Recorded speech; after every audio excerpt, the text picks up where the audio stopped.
and she mentions how she let him live on the bridge, and he wanted to know why, because that's been bugging him for a long while. Why didn't you kill me? And she says the reason she didn't kill him is because you're mine. I created you. You used to be my umbrella boy, and now you are the terror of Gotham. And that is something she couldn't destroy. She, of all her accomplishments, she's very proud of her role in his rise. And so there's sort of a mother-son dynamic to that. And I guess maybe with him losing his mom recently, maybe this maternal figure is actually something he's craving, and because of that, he actually ends up letting her live. At first, he makes it seem like he's about to kill her. He says, "Goodbye, fish," and then just says, "Never come back." And so she and Hugo run off, and I guess that's going to be another plot point for the season. Will they team up again? I don't know. I hope they do. I actually enjoyed their chemistry a whole bunch.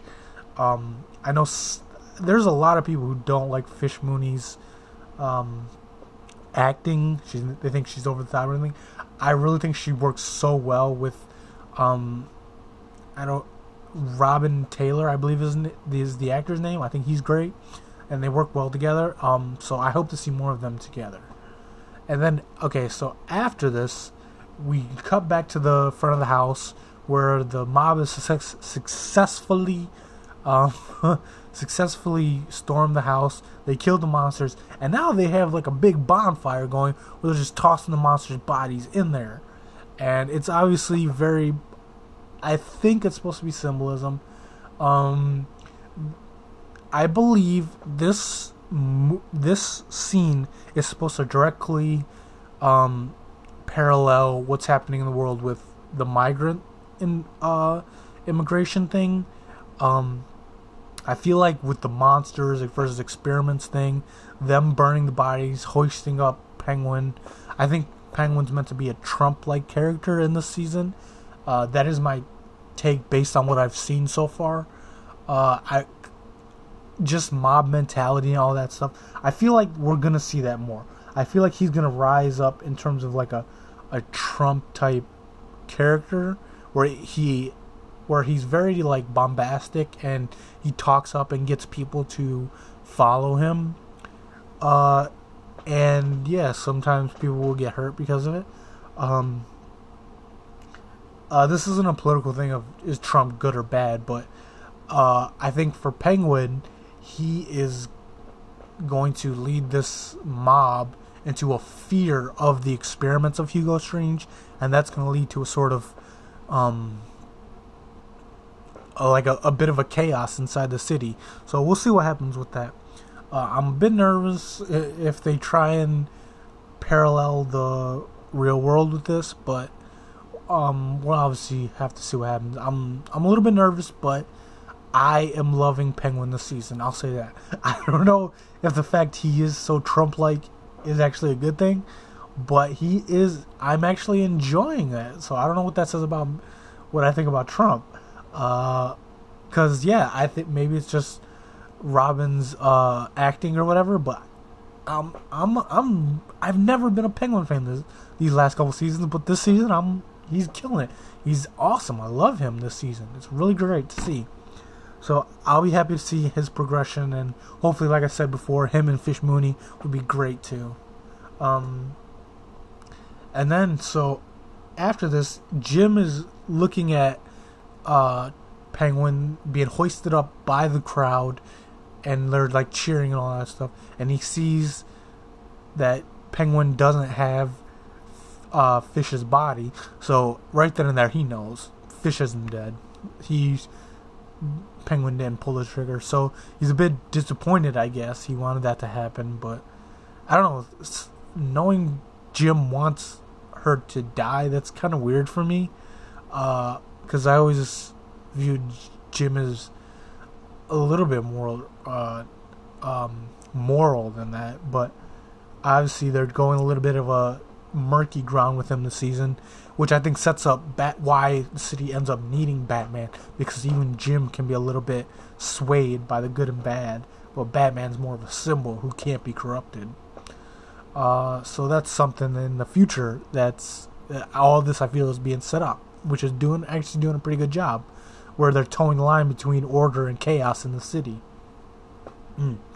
Okay, so we have so after this we have a scene with Ivy again. She's coming down the stairs. She's got one of the dresses from the guy's ex-wife, and she looks great. I'm not a big fan of the dress, but I guess it's supposed to be an older type dress or whatever, to coincide with the way the show is. But yeah, she comes down. She says, "Always water your plants" and stuff. Then we cut down and see his body lifeless as she smashed a potted plant all over his head. And so yeah, she killed him. And I think it was cool how they actually showed him to be a nice guy, and she's just actually a villain. In so many of these cases, it's such a overused cliche. The guy is such an evil man. He's a predator. In order to make women power, we have to make every guy a creep. So it was cool to see him just be a nice guy who ends up being victimized by a actual villain. Because Poison Ivy is a villain in the comics. She's not just a nice girl who goes wrong. She is pretty messed up. And her biggest loyalty is to plants, not necessarily people. So I enjoyed that. I'm really looking forward to that storyline. Ivy, Penguin, the monsters are definitely piquing my interest this season, and we still have Mad Hatter to go, so I'm excited about that. Excuse me, I am losing my voice a little bit, so just bear with me. We're almost done here. After that scene, we have Bruce and Alfred talking about what they should do now that they're not going to be investigating Wayne Manor. Alfred suggests dancing. Says he was a bit of a good dancer in his day. And yeah, Bruce just looks at him like, okay, it's such a dad time. It's such a dad conversation right now. But then what ends up happening? Bruce's doppelganger ends up showing up in the study, and they want to know what he wants, and he just stares at them and he's like, I don't know who I am. What's going on? So now we have two Bruces in one show. I don't know what they're necessarily going to do with him, but I do have a theory as to why he showed up. I feel like with the Court of Owls and stuff, he's going to keep investigating, and what's going to end up happening is the fake Bruce is going to end up being killed, and because of that, Bruce is going to end up faking his own death so he can go and train to become Batman. And he will, I don't know if they'll bring in Ra's al Ghul, I don't know if they'll bring someone in to help train him, or if he's traveling or whatever, but I think that's what's going to happen. They're going to fake Bruce's death using this doppelganger so he can go off and start his training for Batman, which is, I think, another thing. The only thing I'd be upset about is that they haven't had enough Selina and Bruce stuff, so I would like to see them, if that's what they do, I'd like to see more Bruce and Selina stuff before he ends up traveling away, because that's part of the charm of the show is them two together.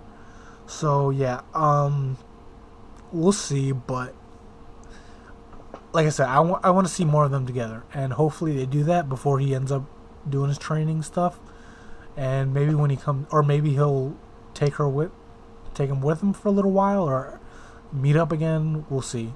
But yeah, so that's what's going on with that.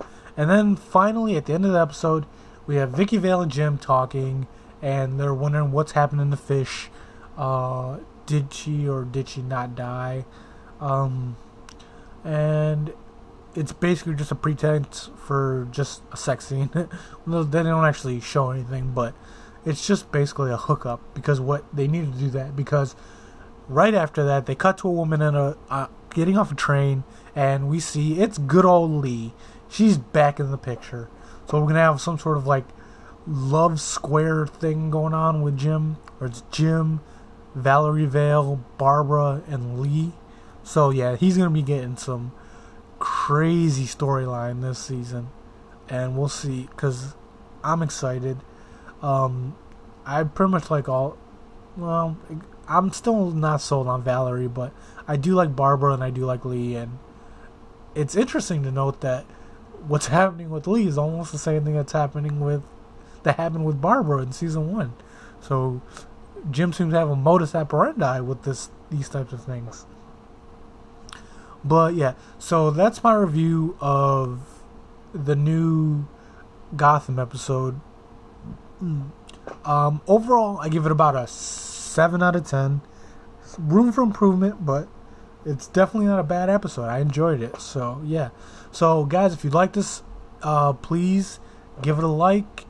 Please subscribe, comments, tell your friends, tell your enemies if you think I suck and you just want your enemies to be bored for a few minutes. Hey, send them my way. I don't care. Yeah. So, and any suggestions, anything you guys want to know, let me know.